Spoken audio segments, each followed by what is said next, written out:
তো এখন আমরা যে প্রশ্নটি পড়ব তা হচ্ছে কোন সিস্টেমের টিডিএস সমীকরণ উপপাদন। তো টিডিএস সমীকরণ উপপাদনের জন্য আমরা প্রথমে কিছু বেসিক জিনিসপত্র জেনে নেব, যেমন এন্ট্রপি ফাংশনটা কার কার উপর নির্ভরশীল তা আমরা বোঝার চেষ্টা করি। যেমন এন্ট্রপি হচ্ছে গিয়ে, এন্ট্রপিকে আমরা এস দ্বারা প্রকাশ করে থাকি। এস হচ্ছে গিয়ে আমাদের function of T, V, P, এই তিনটা ফাংশনের উপর ডিপেন্ড করে থাকে। তো আমরা যে কোনো দুইটা নিয়ে আলোচনা করব, দুইবার করে আলোচনা করব। প্রথমে আমরা টিবি নিব, একবার নেব আমরা টিবি কে নিয়ে, আরেকবার নেব আমরা হচ্ছে গিয়ে টিপি কে নিয়ে, মানে টিটা কমন, আর একবার ভি নিব, একবার পি নিব। তো সিস্টেমের এন্ট্রপিটা হচ্ছে গিয়ে তাপমাত্রা ও আয়তনের ফাংশন বলে আমরা বলতে পারি, মূলত তিনটারই ফাংশন। তো আমরা প্রথমে দুইটা নিচ্ছি আর কি, তাপমাত্রা এবং আয়তনের ফাংশনগুলো আমরা লিখতে পারি এস সমান সমান ফাংশন অফ টিবি। এর পরবর্তী লাইনটা আমরা ভালোভাবে খেয়াল করি কিভাবে লিখতে হবে। উভয় পক্ষে আমরা ডিএস করব, মানে ডি করব, অন্তরীকরণ করব। যখন এই পাশে এস, মানে এসটাকে ভেঙে আমরা দুইটাতে নিয়ে গেছি, তো এসটা হচ্ছে সম্পূর্ণটা হচ্ছে কি উপরে বসবে, মানে ডেল এস। নিচে বসবে হচ্ছে যে কোনো একটা। আমি যদি ডেল টি ইউজ করি তাহলে আমাদের কি হচ্ছে, টি এর সাপেক্ষে যেহেতু অন্তরীকরণ করছি, তাহলে ভি হবে গিয়ে আমাদের স্থির, ব্র্যাকেটের বাইরে স্থির দিলাম। এবং এই পাশে যেহেতু নিচে ডেল টি ইউজ করছি, এখানে হবে ডিটি। এরপরে হচ্ছে প্লাস, উপরে হচ্ছে গিয়ে ডেল এস, কারণ এই পাশে এস আছে মানে সব জায়গায় উপরে ডেল এসি হবে। আর নিচে হচ্ছে ডেল টি, আগের বার টি ইউজ করছি, এবার হচ্ছে গিয়ে ভি ইউজ করব। তাহলে স্থির থাকবে হচ্ছে গিয়ে টি, আর এ পাশে হবে ডি ভি। আশা করি আমরা এটা কিভাবে করছি বুঝতে পারছি। তো এই জিনিসটাই আমরা এখানে করলাম।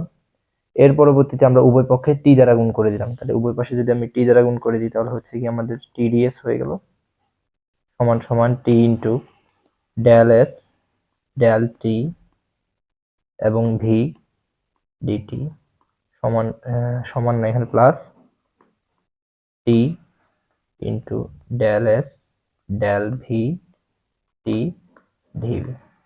এই পর্যন্ত এটাকে আমরা একটা সমীকরণ দিলাম। এই সমীকরণে আমরা একটু কাজ করব, যেমন এই মানগুলোর পরিবর্তে আমরা অন্য মান বসাবো। যেমন আমাদের আরেকটা বেসিক জিনিস জানতে হবে, আমাদের মোলার শক্তি সম্পর্কে জানতে হবে, মোলার তাপ ধারণ ক্ষমতা সম্পর্কে।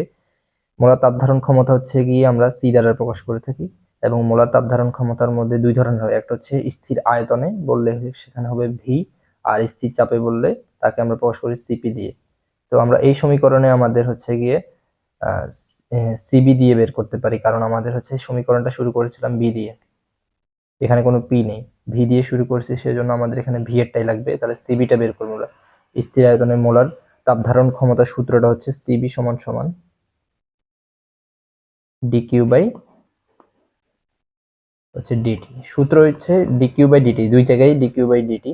সিপির ক্ষেত্রে সেম, সিপি যদি বলতাম তাও হতো ডিকিউ বাই ডিটি। তবে পার্থক্য হচ্ছে গিয়ে স্থির কাকে স্থির রেখেছি, আয়তনকে স্থির রাখলে এখানে ভি হবে, আর চাপকে স্থির রাখলে এখানে পি হবে। তো এই লেখাটাই আমি লিখেছি যে আমরা জানি স্থির আয়তনে মোলার তাপ ধারণ ক্ষমতা আয়তন বলার কারণে ডিকিউ বাই ডিটির জায়গায় ভি বসেছে। এবং এখানে আমরা ডিকিউ সমান সমান আমরা আবার জানি, এটা আগে থেকে আমরা মুখস্থ করে রেখেছি, ডিকিউ সমান সমান হচ্ছে টিডিএস। এটা যে জায়গায় আমরা ডিকিউ দেখবো ওই জায়গায় টিডিএস বসাতে পারি। তাহলে আমরা চাইলে এই সমীকরণে ডিকিউর জায়গায় টিডিএস ইউজ করতে পারি। টিডিএস ইউজ করলে টিটা বাইর করে ফেললাম, ভিতরে শুধু থাকবে ডেল এস, ডিকিউর পরিবর্তে ডেল এস বসবে, নিচে বসবে ডেল টি, সাথে হচ্ছে ভি আয়তনে বোঝানোর জন্য। তো এইটা বের করলাম ডিকিউ সমান সমান টিডিএস। তো আশা করি এটা বুঝতে পারছি। তো আমরা এই মানটা যে জায়গায় দেখবো ওই জায়গায় তাহলে নিশ্চয়ই সিবি বসাতে পারি। এই মানটা আমরা খেয়াল করি, আমাদের যে সমীকরণটা ছিল এই সমীকরণের মধ্যে এই মানটা হচ্ছে এখানে আছে। এই মানটা টি ইন্টু এই পুরোটার বদলে আমি চাইলে এখন সিবি বসাতে পারি। এবং এইটার জন্য আমাদের এই মানটাকেও চেঞ্জ করতে হবে। এই মানটার জন্য আমরা হচ্ছে ম্যাক্সওয়েলের সমীকরণ ইউজ করব। ম্যাক্সওয়েলের সমীকরণগুলো আমরা পড়ে আসছি, ওখানে যে চারটা সম্পর্ক ছিল ওইটার যে কোনো একটার সাথে এটা মিলে যাবে। ওই যেটার সাথে মিলবে ওইটার ওই অপর পাশে যে মানটা আছে আমরা ওইটাই বসাবো, এবং ওইটাও হতে হবে আয়তন যুক্তটা। তাহলে আমরা স্থির আয়তনে টিডিএস সমীকরণটা হবে। এখানে দুইটা সমীকরণ হবে, একটা স্থির আয়তনে, একটা হচ্ছে স্থির চাপে। তো আমরা স্থির আয়তনেরটা প্রথমে বের করতেছি টি এবং ভি এর সম্পর্ক দিয়ে এন্ট্রপির সাথে। তো এটাই আমরা লিখবো যে আবার ম্যাক্সওয়েলের সম্পর্ক হতে পাই আমরা del S del B T equal to হচ্ছে del P del T V, মানে ভি লাগবে আমাদের স্থির আয়তন। তো এটাই ম্যাক্সওয়েলের সমীকরণগুলোর মধ্যে ছিল। তো এটা আমাদের মুখস্থ রাখতে হবে। ম্যাক্সওয়েলের সমীকরণগুলোর প্রমাণ কিন্তু আমি দেখিয়ে দিয়েছি। তো চারটা সমীকরণ মুখস্থ রাখতে হবে। তো এই যে আমাদের এখানে del S del V T ছিল, এইটার পরিবর্তে আমরা বসাবো del P del T V. ওইটার পরিবর্তে আমরা বসালাম 1 নং সমীকরণে এবং সিবি বসালাম। এর পরবর্তীতে হচ্ছে গিয়ে এটি স্থির আয়তনের টিডিএস সমীকরণ বা প্রথম টিডিএস সমীকরণ। টিডিএস সমীকরণ দুইটা পাবো, একটা স্থির আয়তনে আর একটা হচ্ছে স্থির চাপে। একই স্টেপে আমরা আবার আগাবো। আমরা বলেছিলাম তিনোটার সমীকরণই তিনোটার ফাংশনই, তবে আমরা দুইটা দুইটা করে করেছিলাম, কমন ছিল টি। তো এখন সিস্টেমের এন্ট্রপিটা যদি তাপমাত্রা ও চাপের ফাংশন হয় তাহলে এফ টিপি হবে এবং সেম জিনিসটা এখানে ঘটবে dS dS dT P dT plus dS dP T TP, এবং এখানে উভয় পক্ষে আগের মতো টি গুণ করে দিলাম। এইখানে আমরা আগের মতো করে মানগুলো বের করব।